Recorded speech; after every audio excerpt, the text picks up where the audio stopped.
The Fasades were an Inland Empire dance band that played locally from 1964 to 1970. This flyer announced that the group was available to play dance music for weddings, club, and school dances for teens and adults. They initially performed a basic repertoire of top 40 tunes, but later added more sophisticated music. Their main ambition was to inspire their audience to get up and dance. Their manager was Louis Garcia. First, let's go back before the beginning. The roots of the Fasades date back to an early 1960s San Bernardino high school band called the Continentals. The Continentals were on the scene for some 2 years and included the musicians listed here. The female singers were not in the group at the same time. They played fiestas, school and church functions, benefits, and private events. An early appearance of the group took place in May 1963. They played a coronation ball for the Our Lady of Guadalupe Church Fiesta in San Bernardino. It took place at the Kaiser Dome on the grounds of the National Orange Show in San Bernardino. They played an October 1963 Fall Carnival dance at San Bernardino High School's cafeteria. Sharing the bill was another San Bernardino High group, the Majestics. A benefit show for the San Bernardino Boys Club took place in November 1963. It was to provide riding habits for the club's equestrian unit, the Junior Riding Legionnaires. The Continentals shared the stage with a dance troupe. After the Continentals broke up in 1964, some members of the band formed the Fasades. The group played fiestas, church and school functions, benefits, Catholic youth organization dances, weddings, fashion shows, and private events. Thanks to lead singer Don Ray Sampson's military connections, the band also played local Air Force Base NCO club dances at Norton in San Bernardino and March in Riverside. In June 1964, one of their earliest gigs was at a fiesta staged by the San Bernardino Mexican Chamber of Commerce. It was a 4-day event with the band playing on a Saturday from 5 to 7 p.m. The fiesta took place at La Plaza Park on the west side of San Bernardino, better known to the locals as La Placita. In May 1965, they were second on the bill at a benefit dance in the Kaiser Dome. The event was presented by the San Bernardino American GI Forum in support of their Youth Baseball League. A July 1965 semi-formal dance took place at the American Legion Hall in Colton, featuring the Fasades. It was presented by the Prima Donnas Social Club. Fasades lead singer Don Ray Sampson was a star athlete at San Bernardino Valley College. He earned a tryout with the Montreal Alouettes pro football team. In 1965, he recorded a solo single with San Bernardino label E Records.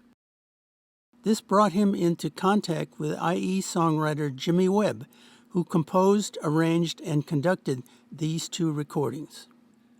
Sampson's solo releases often earned him equal billing when he performed with the Fasades, like this October 1965 gig at the Kaiser Dome. In February 1966, they were second billed to Rialto band The Bush.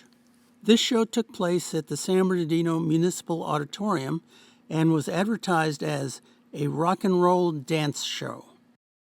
An April 1966 newspaper column told of the Fasades, with Don Ray Sampson, providing music for a fashion review dance at the National Orange Show cafeteria. In December 1966, they played another San Bernardino American GI Forum benefit dance. They headlined a New Year's Eve show that took place at the St. Elias Greek Orthodox Church Recreation Hall in San Bernardino.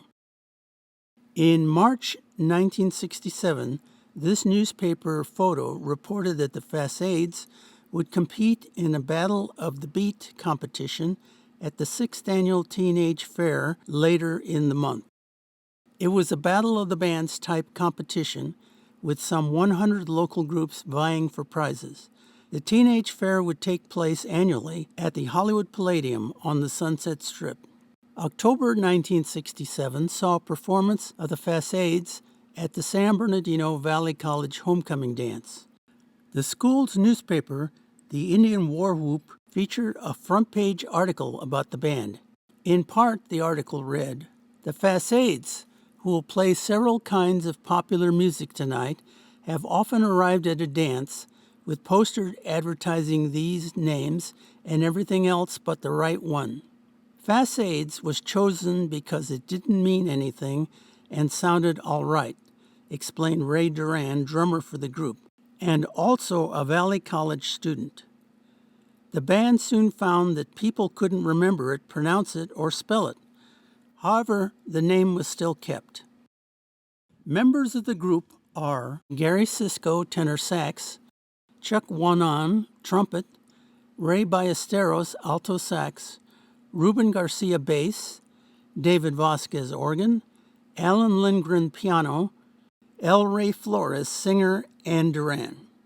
The Fasades have played at fashion shows, the Hollywood Palladium, local clubs such as the San Franciscan and the Dunes, dances at the Kaiser Dome and March Air Force Base, and high school proms and homecomings. Most of their engagements have been with adult audiences, but the group generally prefers to play for teenagers. On Christmas Eve 1967, the Fasades played a dance at the Kaiser Dome. They opened for another IE band, the Premiers. If a $2 ticket seemed too expensive, one could save 25 cents by purchasing them from members of the Chancellor Car Club. In January 1968, the Fasades entered San Bernardino radio station KMEN's Constant Bands Happening competition. They tied for first place with the Peace and Freedom Movement. In February, a Hadassah Have a Heart Ball dinner dance and fashion show was held at the Inland Center Mall. The Fasades provided dance music for the evening. Proceeds from the event went to 2 medical centers in Israel. In March 1968, the Fasades entered Cayman's second Constant Bands Happening competition. They finished second behind IE group The Love Unlimited. In mid-March, the Kiwanis Club presented a benefit variety show. The Fasades shared the stage with a ventriloquist, a magic act, a hypnotist, a flamenco dancer, and guitarist. In late March, it was announced that the Fasades were entered again in the Teenage Fair's Battle of the Beat competition. The contest again took place from noon to midnight during Easter week at the Hollywood Palladium. A Sun article revealed that the Fasades placed second and were awarded $100 and a trophy. Standell Amplifiers independently gifted a full PA system to the Fasades. Reportedly, members of the first place group later became Kool and the Gang. Also in 1968, the Fasades made a return visit to the Sunset Strip, playing the New Talent Showcase at Gazzari's.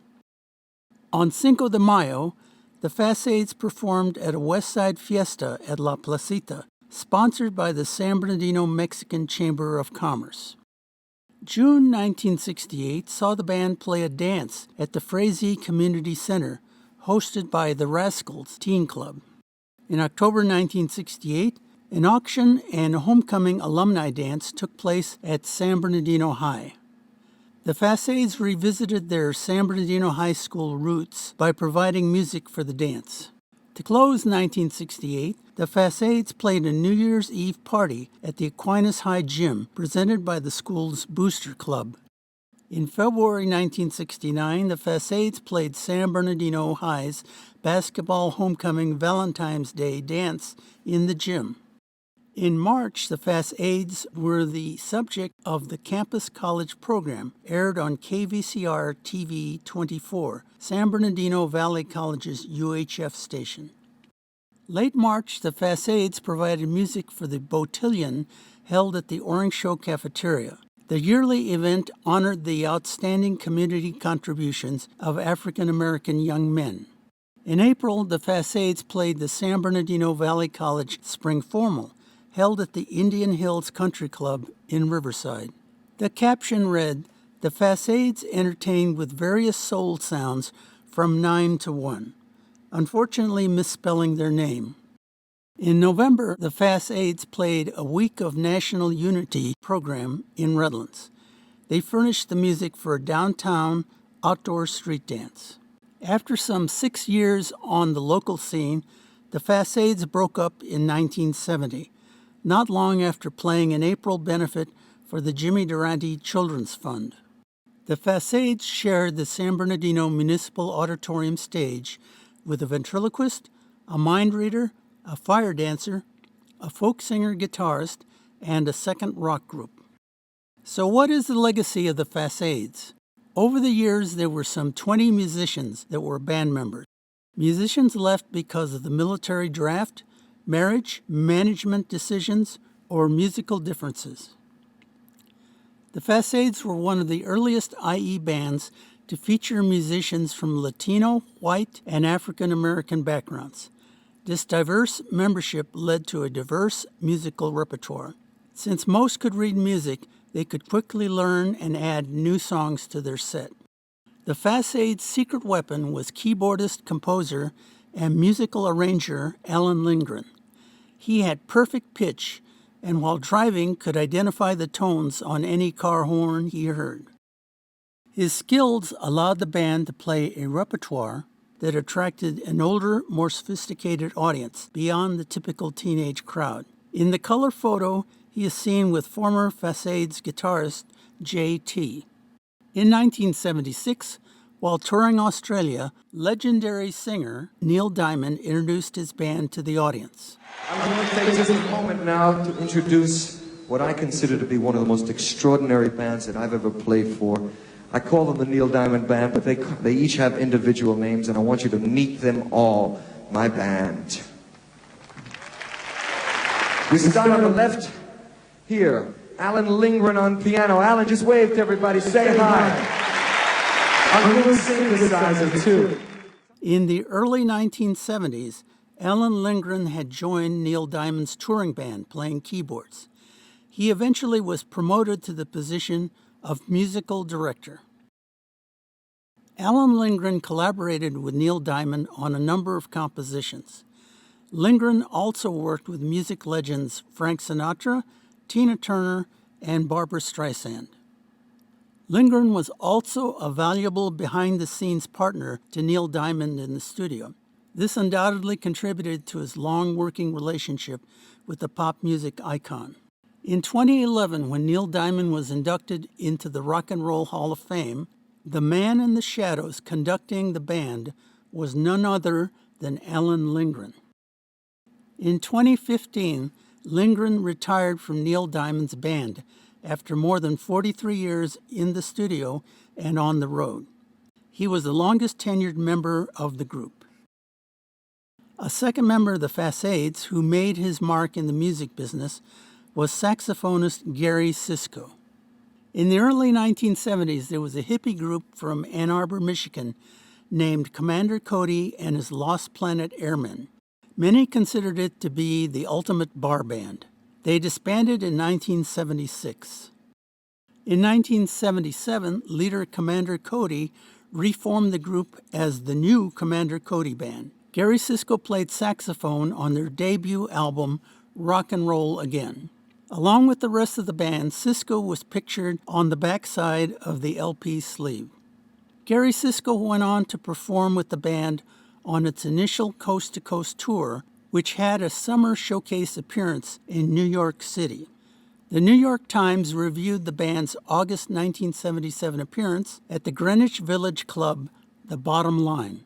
Gary Cisco joined the band with two other musicians from a Reno, Nevada group called the Sutro Sympathy Orchestra. He reversed the order of his first and last names and became Cisco G. Cisco's musical skills led to him being allowed to expand his studio solos in concert. Unfortunately, the band called it a day after less than 2 years. Cisco G playing the sax.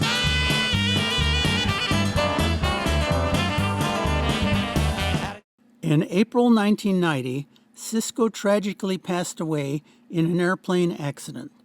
At the time, he lived in Truckee, Northern California, where his friends installed this memorial plaque in his honor.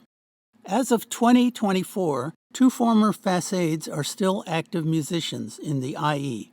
Ray Ballesteros on alto sax and Ray Duran on drums. In the late 1960s, the Fasades released a pair of singles on local label Shelly Records. Shelly was San Bernardino resident Shelly Garrett, who produced the recordings and released them on his label. Garrett was born in Dallas, Texas, but moved to San Bernardino as a youth, where he lived for 18 years. He worked in law enforcement and was also a disc jockey on IE radio station KFMW, later known as KOLA. In 1973, he moved to Los Angeles, where he became an actor, producer, and playwright. His most acclaimed work was the comedic play Beauty Shop. The play had its premiere performance at San Bernardino Valley College in 1987. This poster is on display at the Smithsonian Institution's National Museum of African American History and Culture. The A and B sides of the Fasades' first single were written by band members LeRoy Flores, seated, and Alan Lingren, standing. Flores sang lead and Lingren arranged the music. The A side of the single was Merry Sunshine.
The B-side of the single was You're Driving Me Out of My Mind.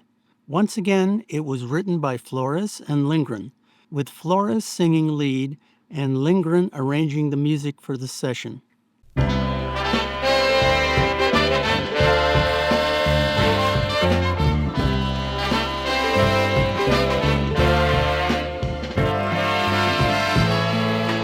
lost that love before, and now I'm losing you.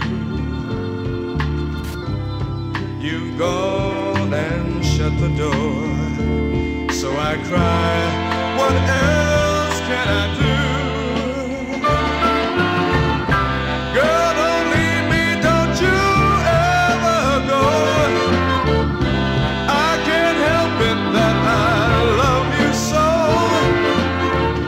If you want me, just let me know, 'cause you're driving me out of my mind.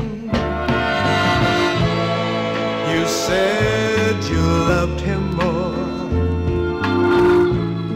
that I was just a friend. We had a love before. Can't you see we can have love again? Honey, now girl, don't leave me, don't you ever go. I can't help it that I love you so. If you want me, just let me know, 'cause you're driving me out of my mind.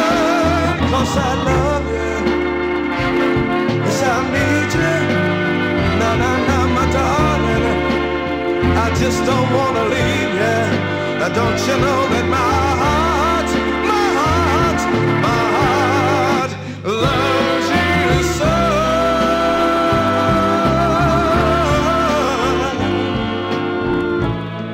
You said you loved him more, that I was just a friend. We had a love before. Can't you see we can have love again?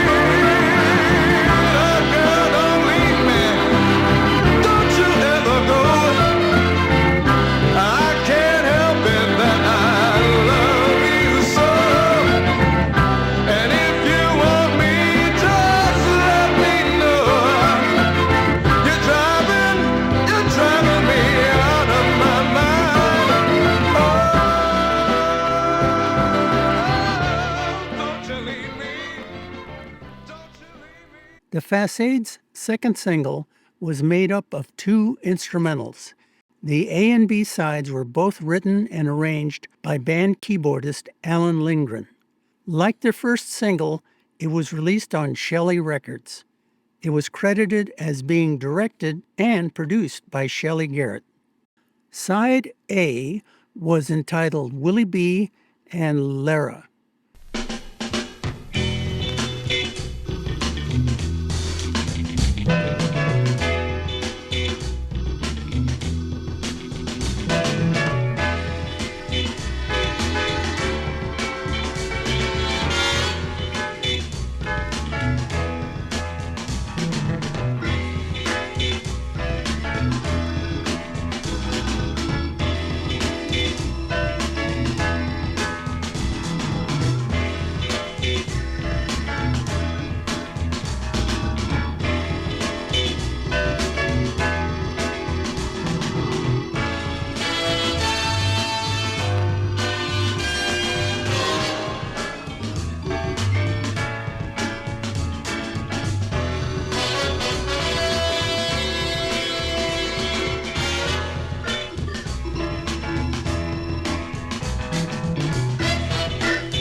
Side B of the Fasades' second single was entitled Take It Like I Give It.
Neither of the two Facades singles made much of an impact on the local top 40 radio charts, but undoubtedly served a purpose as a promotional device for getting the band gigs.